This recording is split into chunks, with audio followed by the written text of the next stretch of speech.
Assalamualaikum teman-teman. Di sini saya mau menceritakan tentang sebuah dongeng yang berjudul Raja yang Bijaksana. Sebelumnya, perkenalkan nama saya Yunda. Yuk, sekarang kita mendengarkan cerita tentang Raja yang Bijaksana. Dahulu kala ada sebuah kerajaan yang dipimpin seorang raja yang bijaksana dan adil. Dia enggan menggunakan kekayaan kerajaan untuk kepentingan pribadi dan keluarganya. Seluruh harta kekayaan kerajaan digunakan untuk memakmurkan rakyatnya, sehingga tidak heran seluruh rakyat senantiasa menaruh hormat dan kagum kepada sang raja dan keluarganya.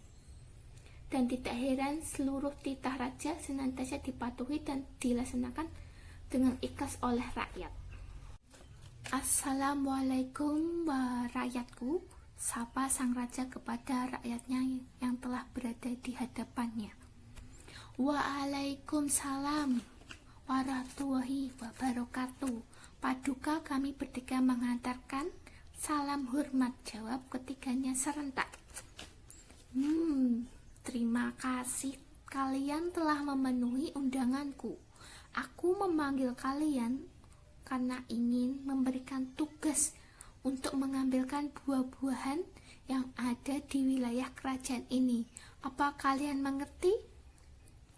Wah, dengan senang hati hamba akan mengajarkan Paduka, jawab ketiganya. Baginda Raja senang mendengar jawaban yang tulus dan kesanggupan rakyatnya. Lalu sang raja memerintahkan seorang prajurit mengambilkan 3 buah keranjang besar. Suatu hari Baginda Raja ingin menguji kesetiaan rakyatnya, maka diutuslah seorang panglima untuk memanggil 3 orang rakyat yang telah dipilih secara acak oleh sang raja. Tidak lama kemudian datanglah 3 orang rakyat. Yang dimaksud ketiga rakyat yang dipanggil sang raja beranggapan bahwa tentu sang raja akan memberikan hadiah yang istimewa kepada mereka, karena sang raja begitu dermawan kepada rakyatnya.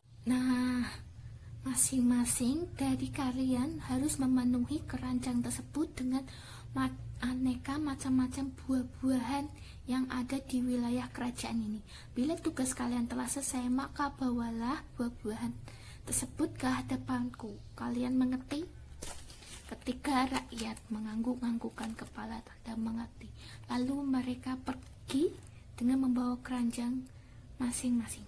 Ternyata ketiga rakyat memiliki pemikiran yang berbeda-beda terhadap tugas yang diembannya.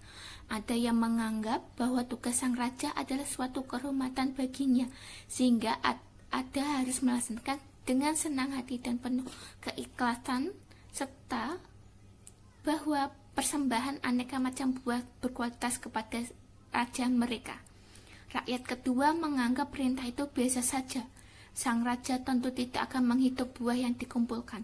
Bukankah sang raja telah makmur dan kaya raya? Tentu tugas ini hanya sekedar untuk menguji kesetiaannya saja. Oleh karena itu, ia sembarangan memetik buah-buahan sang raja, bahkan buah-buahan mentah maupun yang hampir busuk dia masukkan ke dalam keranjang. Bahkan dia menatap buah ke dalam keranjang nampak menarik di hadapan sang raja.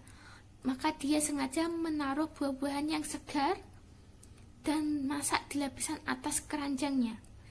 Dan rakyat ketiga ini beranggapan bahwa tugas dari sang raja itu penghinaan baginya. Dia sudah merasa hidupnya enak, kaya, semua ingin makan buah-buahan tinggal beli di pasar. Harta kekerajaan kan banyak, pikir rakyat ketiga. Oleh karena itu dia sengaja melaksanakan perintah kerajaan dengan penuh kemalasan dan sembarangan. Dia memiliki secepatnya ingin memenuhi keranjangnya agar segera bisa mengakhiri pekerjaannya.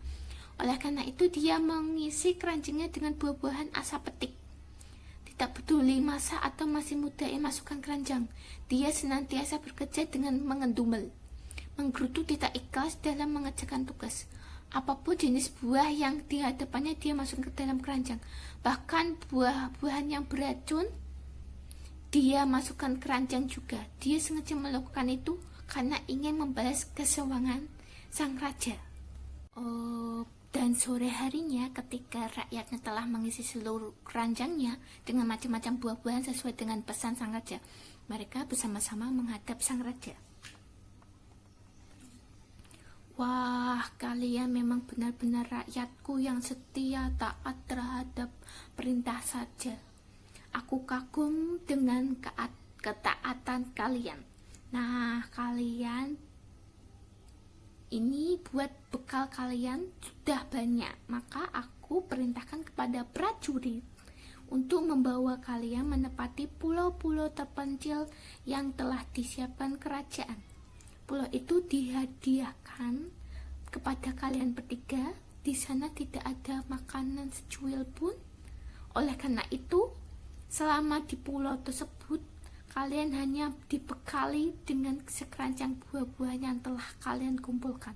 Demikian perintah sang raja. Lalu para prajurit membawa mereka menyeberangi pulau untuk ketiga rakyatnya. Betapa terkejutnya ketiga rakyat mendengar titah sang raja. Sang raja memang telah menguji keikhlasan rakyatnya dalam mengabdi kepada sang rajanya. Perintah sang raja harus dilaksanakan. Jadi semua buah ini untuk hamba Paduka, tanya kata mereka. Dan ketiga rakyatnya menyambut keputusan sang raja dengan raut wajah yang berbeda-beda. Rakyat yang benar-benar ikhlas bekerja berusaha mempersembahkan kualitas terbaik dalam pengabdiannya, maka akan merasakan kenikmatan dengan jerih payah untuk dirinya sendiri. Sementara rakyat yang menganggap perintah ini biasa saja, itu sang raja akan menyesal karena tidak serius dan asal-asal. Rakyat yang benar-benar ikhlas bekerja dan berusaha mempersembahkan kualitas terbaik dalam pengabdiannya, maka akan merasakan kenikmatan dan jerih payahnya untuk dirinya sendiri.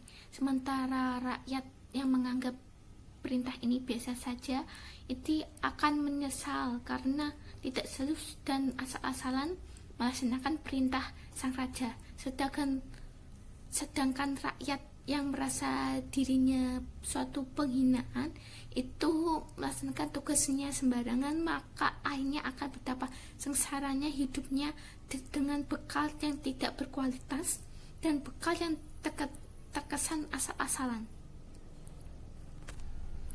Sebenarnya aku tidak butuh hasil pekerjaan kalian karena aku sudah kaya dan tidak membutuhkan semua itu.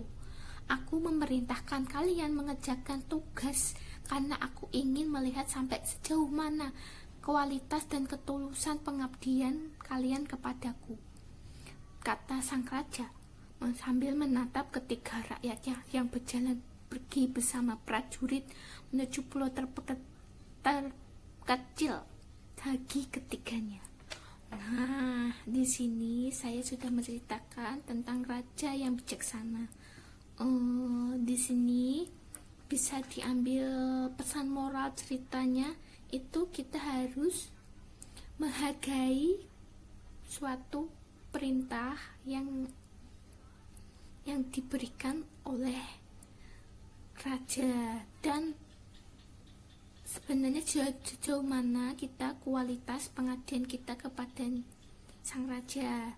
Semuanya itu nilai ibadah kita kerjakan sebenarnya hasilnya untuk dirinya sendiri dan untuk meningkatkan kadar kualitas kita sendiri di hadapan sang raja. Nah, sekarang sudah selesai kan membacakan cerita dan sudah mengambil pesan moral yang diberikan. Sebelumnya saya minta maaf apabila kata-kata saya kurang berkenan. Assalamualaikum warahmatullahi wabarakatuh. Sampai di sini. Dadah.